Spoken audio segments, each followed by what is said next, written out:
राधे राधे दोस्तों। मैं आज आपको माघ मास महात्म्य अध्याय 23वां सुनाने जा रही हूँ। सबसे इम्पोर्टेंट बात, माघ में स्नान करने का सबसे बड़ा महत्वपूर्ण पॉइंट है। इसीलिए स्नान करके ही इस अध्याय को सुनिए और भक्ति भाव से सुनिए। लोमश ऋषि कहने लगे कि जिस पिशाच को देवद्युति ने मुक्त किया वह पहले द्रविड़ नगर में चित्र नाम वाला राजा था। वह बड़ा शूरवीर, सत्यपरायण तथा पुरोहितों को आगे करके यज्ञ आदि करता था। दक्षिण दिशा में उसका राज्य था और उसके कोष धन से भरे हुए थे। उसके बहुत से हाथी, घोड़े और रथ थे और वह अत्यंत शोभा को प्राप्त होता था। बहुत सी स्त्रियों में क्रीड़ा करता था और अनेक यज्ञ उसने किए थे। वह नित्य अतिथियों की पूजा करता था, शस्त्र विद्या में निपुण था और ब्रह्मा विद्या भी जानता था। ब्रह्मा, विष्णु, महेश तथा सूर्य की पूजा सदैव किया करता था। वह जंगल में भी स्त्रियों से घिरा हुआ क्रीड़ा किया करता था। एक बार वह पाखंडियों के मंदिर में गया और वेदहीन भस्म लगाए हुए महात्मा पाखंडियों से उस राजा की बातचीत हुई। पाखंडियों ने कहा कि हे राजन, शैव धर्म की महिमा सुनो। इस धर्म के प्रभाव से मनुष्य के पाप कटकर मुक्त हो जाते हैं। सब वर्णों में शैव मत ही मुक्ति का देने वाला है। शिव की आज्ञा के बिना दान, यज्ञ और तपों से कुछ नहीं बनता। शिव का सेवक होकर भस्म धारण करें। जटा रखने से ही मनुष्य मुक्त हो जाता है। जटा धारण करने तथा भस्म लेपन से ही मनुष्य शिव के समान हो जाता है। इसके बराबर कोई पुण्य नहीं। जटा भस्म धारण किए हुए सभी योगी शिव के सदृश होते हैं। अंध, जड़, नपुंसक तथा मूर्ख सब जटा से ही पहचाने जाते हैं। शूद्र वर्ण के शैव भी पूजनीय होते हैं। विश्वामित्र क्षत्रिय होकर तप से ब्राह्मण हो गए। वाल्मीकि चोर होकर उत्तम ब्राह्मण हो गए। इसीलिए शिव पूजन से किसी बात का विचार नहीं। तप से ही ब्रह्मत्व प्राप्त होता है, जन्म नहीं। इस कारण शैव का दर्शन उत्तम है तथा शिव के सिवाय दूसरे देवता का पूजन न करें।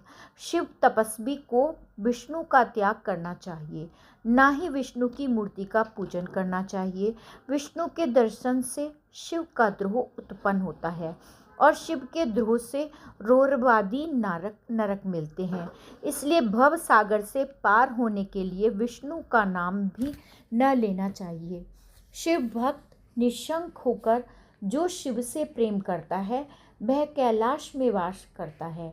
इसमें कुछ संदेह नहीं कि इस धर्म के पालन करने वालों का कभी नाम नहीं होता। इस पाखंडी के ऐसे वचन सुनकर राजा ने मोह में आकर उनका धर्म ग्रहण कर लिया। वह वैदिक धर्म को त्याग दिया, श्रुति, स्मृति और ब्राह्मणों की निंदा करने लगा। उसने अपने घर के अग्निहोत्र को बुझा दिया और निंदा धर्म के कार्य बंद कर दिए। विष्णु की निंदा और वैष्णवों से द्वेष करने लगा और बोला, हे विष्णु, कहाँ देखा जाता है, कहाँ रहता है, किसने देखा है? और जो लोग नारायण का भजन करते थे उनको दुख देता था। पाखंडियों का मत ग्रहण कर राजा वेद, वैदिक धर्म, व्रत, दान और दानियों को नहीं मानता था, इसीलिए दंड देता था। वह कामी राजा सदा स्त्रियों के समूह में घिरा रहता और क्रोध से भरा रहता। गुरु और पुरोहित के वचनों को नहीं मानता था। पाखंडियों पर विश्वास करता हुआ उनको गांव, हाथी, घोड़े और सुवर्ण आदि देता था। उनके सब कार्य करता, भस्म धारण करता और मस्तक पर जटा रखता था और जो कोई भी विष्णु का नाम लेता उसका वध कर दंड दिया करता था। यह डूंडी पिटवादी थी। उसके डर से ब्राह्मणों और वैष्णवों ने उस देश को छोड़ दिया और दूसरे देश में चले गए। सारे देशवासी केवल नदी के जल से जीते थे। जीविका से दुखी होकर वृक्ष आदि नहीं लगाते थे, ना ही खेती करते थे। प्रजा अन्न के अभाव से गला सड़ा अन्न भी खा लेती थी। आचार विचार अग्नि क्रिया सबको छोड़कर काल रूप की तरह वह राजा शासन करता। कुछ काल पश्चात उस राजा की मृत्यु हो गई और वैदिक रीति से उसकी क्रिया भी नहीं की गई।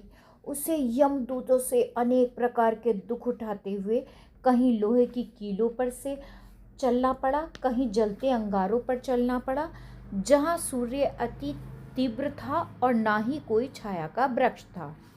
कहीं लोहे के डंडों से पीटा गया, कहीं बड़े बड़े दांतों वाले भेड़ियों और कुत्तों से काटा गया। इस प्रकार दूसरे पापियों का हाहाकार सुनता हुआ वह राजा यमलोक में पहुंच गया। यही मेरे माघ मास महात्म्य अध्याय 23 का महात्म्य समाप्त होता है। मैं अगले माघ मास महात्म्य 24वें अध्याय में मिलती हूँ। तब तक के लिए राधे राधे।